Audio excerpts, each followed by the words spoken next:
Swastiastu. Tiang Sanjay. My name is Sanjay Francis George. I used to work for the corporate world, from where I've taken a break to work on my think tank to promote the ideas of individualism, freedom, and liberty. I hope to spread these ideas in a world where the aristocracy of pull is systemic and nepotism is rampant. I saw this as something I was not prepared to put up with, and I decided that things had to change. I felt that someone had to do it, and I decided that I would be the one to bring about this change. So you could say that I went Galt. I have been a libertarian for almost 17 years now, and a student of the philosophy of capitalism, specifically Ayn Rand and Frederic Bastiat. To my knowledge, I have been among the few voices of individual freedom and free markets in Keralam, the southernmost state of India. To be or not to be, that is the question. Whether it is nobler in the mind to suffer the slings and arrows of outrageous fortune, or to take arms against a sea of troubles, and by opposing end them to die, to sleep. Shakespeare. In India, there is a high social cost to pay if you voice ideas contrary to popular notions. This is true in my country in general, and especially so in my state, where collectivism is endemic in the mindset of most people. There is something like the Scandinavian shanty law in Kerala, where you may criticize the party in power, but you may never criticize the state.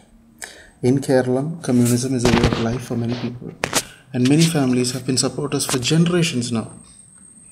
For the rest of the population, some other form of statism is their creed. The world's second elected communist government came to power in Kerala in 1957, a dozen years after San Marino, a micronation in Italy. Kerala is 635 times larger in area and 1,025 times larger in population than San Marino.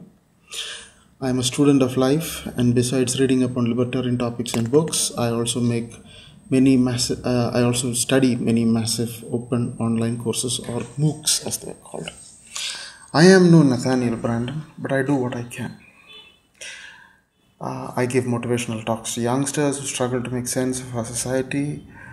To this purpose, I have started my think tank. I have named it Swecham, which is Sanskrit for of my own accord, to emphasize the spirit of individualism in this sea ocean of collectivism. While you do not work directly with SFL, Students for Liberty, I am involved with many students who are members of SFL, and I am on a first-name basis with most of their members. I help and mentor many SFL folks. I actively participate in the Kerala chapter of the Students for Liberty, and I have attended many of their discussions and meetups.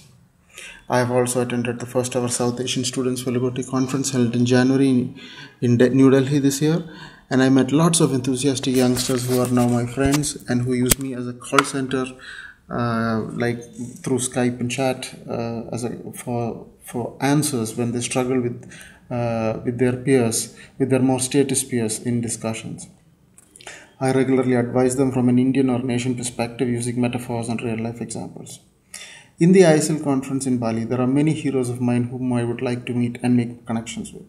Many of these people are people whom I have only read about on the internet for the past 17 years, and some of them are brand new people whom I'm dying to meet. I hope to meet them all at Bali, besides the many friends I have made in the liberty movement over the past 3 years since I became an active activist. Thank you, and terima kasih.